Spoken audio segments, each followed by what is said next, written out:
So we have another really cool build series right here. I'm so glad we did this. This thing looks absolutely insane. It came out super clean too, and it does kind of match the gloves and paint scheme everywhere. The blues are basically perfect coming along here and on the battery. I love the way it looks. It looks super cool. I still do have a bunch of upgrades coming for this thing. I think I am going to actually take off the front fender when I go on the street, just so it looks a little bit more like a bicycle. That way I don't get in too much trouble with it. We'll try to keep this thing looking like a bike as much as we can. I do have a different upgrade coming. I think I'm going to change out the rear shock, and I'm going to get a little bit of a fatter rear tire for it. But other than that, the upgrades on it right now are looking absolutely insane.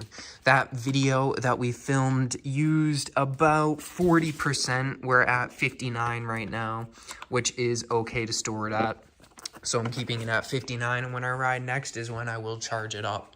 We do have the Pro Taper little handle grips on here, which look absolutely insane. I do have the FXX little pads on the side too, just because it already was starting to dig into my glove. I know that means that I'm going a little bit too harsh on the handlebar, but with the slickness of the wrap right here, it's kind of all I can do gripping my knees. You guys see that I'm wearing the full MX setup on it, just because I am driving it in the sport mode off-road, and I am going fairly quick with it, so it is better to be a little bit safe on this thing. I do recommend, though, if you guys are getting one of these, to definitely get one more battery, because you will fly through your battery pack. If you're going for a full day trail run, you don't want to be stuck somewhere with no battery, or bring your charger somewhere and hopefully you can find some place to plug in. Right here is your little plug-in port for it, which is absolutely perfect. But I'm pretty sure if you guys are watching this video, you either have one of these or you're super interested in RCs. So I will show you basically an RC car that you can ride on. So that is what we're going through. That's basically what my YouTube channel is about, is just big RC toys and RC cars and other things like that. So we are kind of switching up, but we're still doing daily videos. So I hope you guys enjoy that.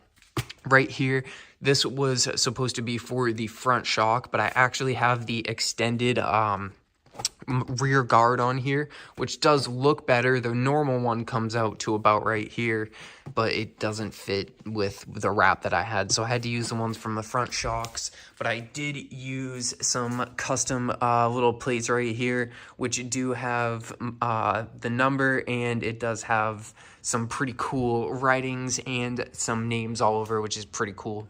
We also did do the front custom plate on here. I did print this up with my little stencil cutter, and it does look really cool. Like the way it came out. The graphics kit came with a tiny one that was about this big, which I guess is okay, but I am going to be running the light about right here. So I'm fine if it covers part of the light and you just see the Fox racing. We also do have the rental hand guards on here. As you guys can see, it has already protected my hand from getting scratched a few times, so this is definitely worthwhile. If you are getting one of these, I definitely do recommend them. Just something to note is where the cable runs, it is going to be a little bit tight on here, so definitely just make sure you put it in a good place so it doesn't pull on the cable. You don't want it pulling on the cable anywhere. Definitely a super cool setup. Love the way it is. Fairly sturdy too. Thing is I usually ride with one finger always on the rear brake, and I actually use my middle finger as the rear brake, just so that I have a solid grip around here. And this protects basically all of your hand once you're at the point of almost clamping in the brakes, which you should be at when you're going full speed. Then you should have it right there, about to be clamped, so that when you need it, you just have a little bit of a squeeze to pull. I am going to be upgrading to the hydraulic brakes on here. This thing is way too quick for the basically old style one piston brake on here. That's basically for bicycles. So thank you guys so much for watching. That's basically it for today's video. Don't forget to like, share, comment, subscribe, and turn on the post notification button. We are doing daily uploads, so I will see you all in the very next episode of Grim Reaper RC. Don't forget to turn on the post notification button. Like, share, comment, subscribe, and I will see you all tomorrow.